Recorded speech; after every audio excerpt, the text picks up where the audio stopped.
Vast stretches of the ocean floor, once untouched, are now targeted for mineral extraction, threatening unique, fragile ecosystems. This pursuit of hidden riches ignites a fierce global debate pitting economic ambition against irreversible environmental devastation. Beneath the ocean's shimmering surface lies a world of profound mystery and incredible biodiversity, largely unexplored by humanity. These deep-sea environments support bizarre life forms, thriving in conditions unimaginable to creatures of the sunlit shallows. Many species here exist in delicate balance, evolving over millennia without significant human interference or disturbance. For centuries, the ocean floor remained largely inaccessible, protecting its secrets and its valuable, complex biological communities. Now, technological advancements allow us to reach these depths, revealing new potential resources and unprecedented challenges. Scientists have discovered entirely new phyla, unique adaptations, and ecosystems relying on chemosynthesis,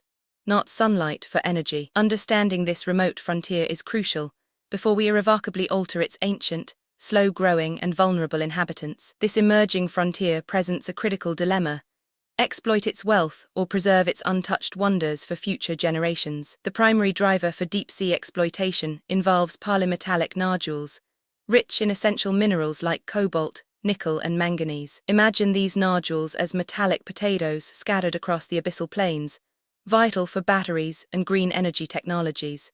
These mineral deposits often form around ancient fossilized shark teeth or shell fragments, accumulating slowly over millions of years. Typically involves accumulating colossal slowly over remote millions of controlled years machines, resembling giant vacuum cleaners or bulldozers, scouring the seabed. These massive vehicles exert immense pressure, crushing delicate organisms, and physically altering the seafloor topography permanently. The machines churn up vast amounts of sediment, creating plumes that drift for miles, suffocating filter feeders and delicate corals. Scientists highlight how these plumes drastically reduce water clarity, impacting organisms that rely on specific light conditions for survival. The fine particulate matter can clog the respiratory systems of deep-sea creatures, essentially choking them in their own habitat. But that's not the strangest part.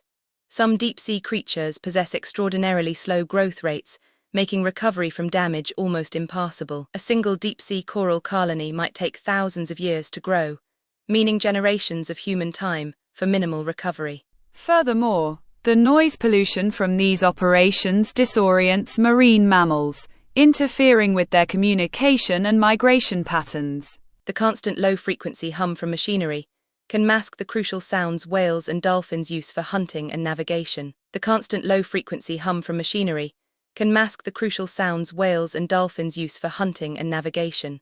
These impacts are not confined to the immediate mining site. Ocean currents can carry sediment and pollution far across basins. Consider the unique biodiversity hotspots found around hydrothermal vents, which support entire communities independent of surface sunlight. Although not primary targets for nodule mining, the proximity of other deep-sea mining activities poses significant indirect threats to these vents. Wait until you hear what comes next.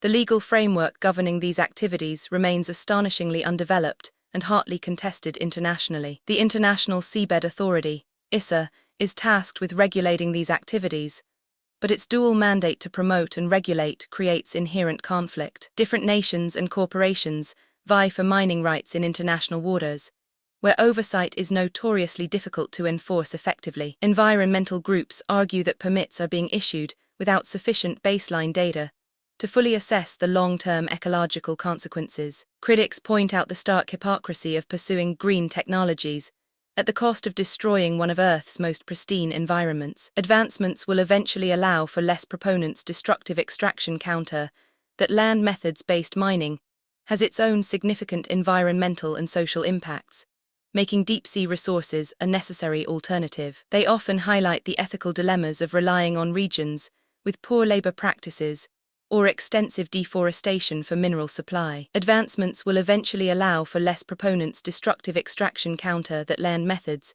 reducing environmental footprints. However, environmentalists question the feasibility and timeline of such clean technologies, fearing current irreversible damage will precede them. And then something unexpected happened. Some companies are actively exploring alternative material sources reducing reliance on deep-sea minerals. This shift includes improving recycling infrastructure for electronics, reclaiming valuable metals from existing waste streams more efficiently. Furthermore, innovative materials science is developing new compounds that require fewer of these rare earth elements in critical applications. Yet, the pressure to secure vast quantities of these strategic minerals for a global energy transition remains incredibly intense and persistent. The debate intensifies as some island nations, rich in deep-sea deposits, see mining as a pathway to economic independence and development.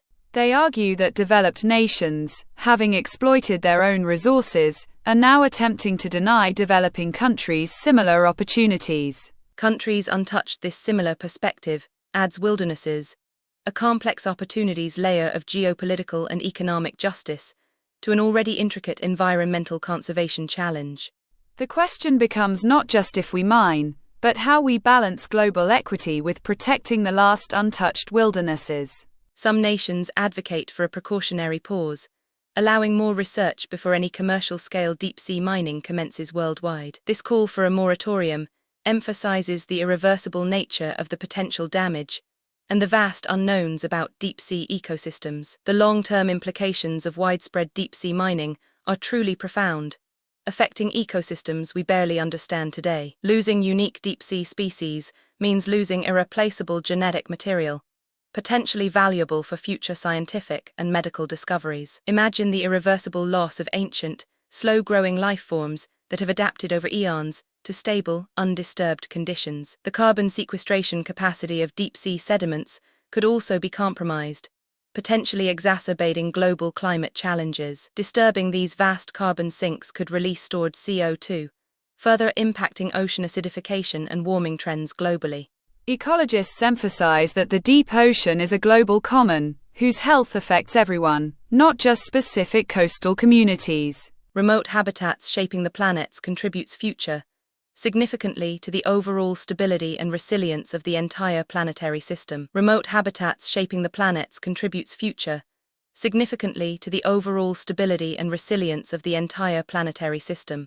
The choices made about deep-sea mining today will echo through oceanic ecosystems for centuries, shaping the planet's future. It compels us to re-evaluate our definitions of progress and sustainability, considering the full environmental cost of our consumption. Ultimately, this deep-sea dilemma forces humanity to confront its true values regarding environmental preservation versus economic progress. The resolution of this debate will set a precedent for how humanity manages its last wild frontiers, both on Earth and beyond. The profound debate over deep-sea resource extraction underscores the delicate balance between human progress and environmental responsibility. If you found this exploration fascinating, subscribe for more incredible stories about our planet's hidden complexities and pressing challenges. Let me know in the comments what aspect of marine life or ocean controversy fascinates you most.